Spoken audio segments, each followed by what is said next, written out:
کہا کہ یہ میرے بیٹوں سے بڑھ کر میرا غلام ہے۔ حضور علیہ السلام نے پیار دیا تھا، محبت دی تھی۔ آج پہلی دفعہ مجھے حضرت عمر نے جب جھڑکا تو میری آنکھوں سے آنسو آ گئے، اور پھر میں نے دل میں سوچا کہ میں نبی پاک علیہ السلام کو حضرت عمر کی شکایت نہیں لگاؤں گا، کیونکہ غلطی میری ہے، میں نے بلند آواز سے ذکر کیا، میں نے حکم کی خلاف ورزی کی۔ فرماتے ہیں کہ جمعے کا وقت تھا، نبی پاک علیہ السلام مسجد میں تشریف لائے، منبر پر جلوہ فرما ہوئے خطبہ دینے کے لیے۔ میں مسجد کے کونے میں بیٹھا ہوا تھا، اپنی آنکھیں چہرہ صاف کر لیا کہ حضور کو پتہ نہ چلے کہ میں رو رہا تھا۔ تو نبی پاک علیہ السلام نے جب میری طرف دیکھا تو وہ بے خبر ہو جو غلاموں سے وہ آقا کیا ہے، حضور علیہ السلام نے جان لیا کہ عبداللہ مزنی رو رہا ہے۔ اپنے منبر سے نیچے تشریف لائے اور حضور خود چل کر میرے پاس آئے۔ حضرت عبداللہ کہتے ہیں کہ جب حضور نے دونوں کندھوں سے پکڑ کر مجھے کھڑا کر کے سینے سے لگایا تو پھر میرے بندن ٹوٹ گئے اور میں زارو کتار حضور کے سینے سے لگ کے رویا، بڑا رویا۔ حضور علیہ السلام نے مجھے تسلی دی، مجھے خاموش کروایا اور فرمایا کہ عبداللہ مزنی، آج تک میں نے تجھے روتا ہوا نہیں دیکھا، محبت دی، تجھے پیار دیا، الفت دی، تجھے چاہت دی، تجھے اپنا پن دیا، تو اے عبداللہ مزنی آج تو کیوں رو رہا ہے؟ تو میں نے عرض کیا کہ حضور غلطی میری ہے، میں نے اونچی آواز سے ذکر کیا، آپ کے حکم کی خلاف ورزی کی ہے، عمر نے ڈانٹ دیا اس لیے مجھے رونا آ گیا۔ تو حضور علیہ السلام نے فرمایا کہ عمر کو بلاؤ۔ حالانکہ حضور کا اپنا حکم تھا کہ مسجد میں بلند آواز سے ذکر نہیں کرنا، کسی کی نماز خراب ہوگی، لیکن جب عبداللہ مزنی کی باری آئی فرمایا عمر کو بلاؤ۔ حضرت عمر حاضر ہوئے، فرمایا کہ اے عمر تو نے عبداللہ مزنی کو کیوں جھڑکا؟ حضرت عمر عرض کرتے ہیں کہ حضور آپ کا حکم تھا کہ بلند آواز سے ذکر نہیں کرنا، انہوں نے بلند آواز سے ذکر کیا، میں نے جھڑک دیا۔ نبی پاک علیہ السلام نے فرمایا اے عمر آج کے بعد کسی نے میرے عبداللہ مزنی کو جھڑکنا نہیں ہے، جو چاہے کرے کوئی اس کو روکنے والا نہیں ہے۔ حضرت عبداللہ مزنی صحابہ فرماتے ہیں کہ آپ بیمار ہوئے اور وہ بیماری اتنی بڑی کہ حضرت عبداللہ کا انتقال ہو گیا۔ اس وقت مدینہ طیبہ کے اندر رواج یہ تھا کہ جس شخص کا انتقال ہوگا اس کو قبر میں اتارنے کے لیے اس کا خونی رشتہ دار آئے گا، وہ اپنے ہاتھوں سے اسے قبر میں اتارے گا، کوئی بیگانہ اسے قبر میں نہیں اتار سکتا تھا۔ اس دور کے اندر حضرت عبداللہ مزنی کا انتقال ہوا، کفن دیا گیا، غسل دیا گیا، جنازہ پڑھ کر قبر کے قریب لایا گیا۔ اب صحابہ کا مجمع تھا، انتظار میں تھے کہ عبداللہ مزنی کا کوئی خونی رشتہ دار آئے گا، وہ آ کر انہیں اٹھا کر قبر میں دفن کرے گا۔ لیکن عبداللہ مزنی کا کس نے آنا تھا؟ ایک بوڑھی ماں تھی جو پیچھے وطن میں چھوڑ آئے تھے، یتیم تھے، کوئی بھائی بہن نہیں تھا۔ بڑے انتظار کے بعد عرض کیا کہ حضور عبداللہ مزنی کا کوئی رشتہ دار نہیں آ رہا جو اسے دفن کرے۔ تو حضور علیہ السلام صفیں چیرتے ہوئے آگے بڑھے اور فرمایا کہ لوگوں گواہ ہو جاؤ کہ میں اللہ کا نبی مصطفیٰ علیہ السلام اعلان کرتا ہوں کہ عبداللہ مزنی اس دنیا کے اندر بھی میرا رشتہ دار ہوگا اور قیامت میں جنت کے اندر بھی میرا رشتہ دار ہوگا۔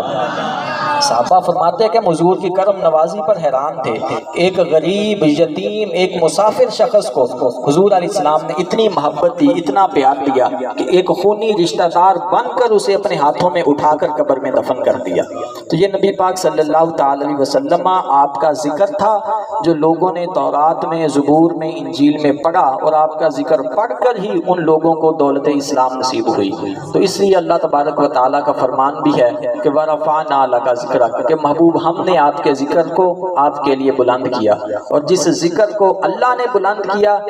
وقت گزر سکتا ہے، یہ زمانے ختم ہو سکتے ہیں، لیکن حضور علیہ السلام کے ذکر میں کمی نہیں آ سکتی، کیونکہ یہ بھی قرآن پاک کا ہی ارشاد ہے۔